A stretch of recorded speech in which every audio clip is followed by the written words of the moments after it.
The Daystar narrative shifted significantly when Lisa Weiss presented serious allegations concerning Doug Weiss. Her statements prompted widespread scrutiny of the ministry's internal culture and leadership dynamics. Public reaction intensified due to the contrast between the family's long-standing public image and the issues emerging behind the scenes. For many years, Doug and Lisa were regarded as a model ministry couple. Their public presence conveyed stability, unity, and spiritual authority. However, Lisa's account describes an environment marked by emotional distance, lack of communication, and a widening gap between public messaging and private reality. Her statements challenged the credibility of the persona the couple projected and raised questions about ethical leadership, relational integrity, and the pressures associated with public ministry work. According to Lisa's description, her role became increasingly overshadowed by Doug's professional commitments and public engagements. She reports long-term isolation, emotional neglect, and a gradual breakdown of marital communication. Public platforms continued to highlight marital harmony while internally the relationship deteriorated. Lisa's narrative suggests a significant misalignment between the values taught on stage and the practices experienced at home. The situation escalated when, shortly after the divorce, Doug appeared publicly with Joni, presenting the relationship as a divinely ordained new beginning. This development intensified public controversy due to its timing and visibility. For Lisa, the rapid transition was experienced as invalidation of decades of marital history. For observers, it raised further questions around authenticity, transparency, and the responsibility of faith-based leaders to model the principles they publicly advocate. The public response also exposed the fragility of parasocial relationships within religious media. Many supporters quickly reframed the narrative around Doug's new partnership, while Lisa describes experiencing erasure from the community she had contributed to for decades. Her account highlights the emotional, social, and professional impact that can occur when a spouse's identity is tied to a high-profile ministry figure. Following the public fallout, Lisa's focus shifted toward personal recovery and re-establishing autonomy. She reports engaging in reflective practices, rebuilding social support networks, and redefining her sense of identity apart from the ministry system. Her later involvement in small group support settings indicates an effort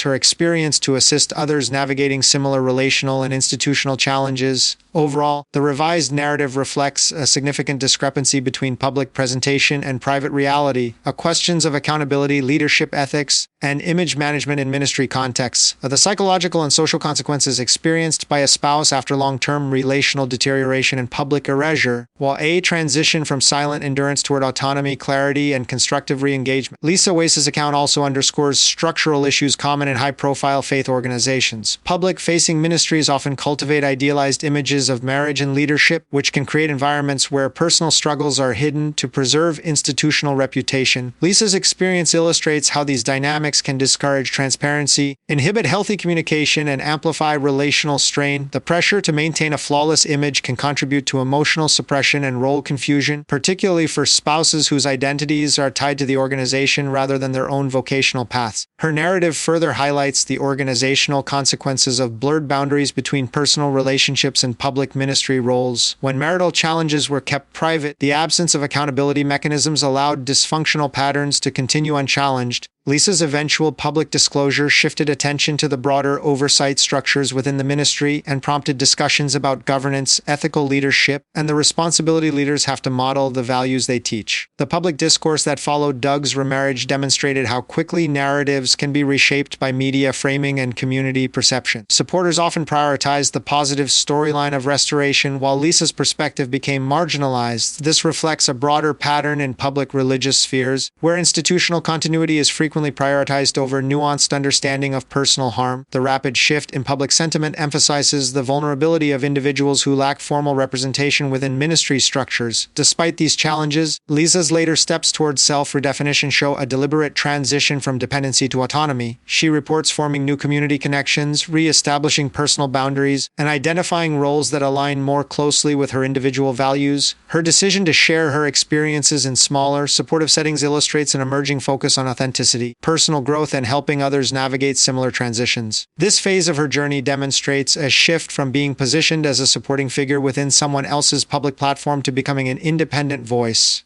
Professionally, it represents a move toward purpose-driven engagement grounded in lived experience rather than institutional expectations. Her narrative now centers on resilience, boundary setting, and the reconstruction of identity after long-term involvement in a high-profile relational and organizational system.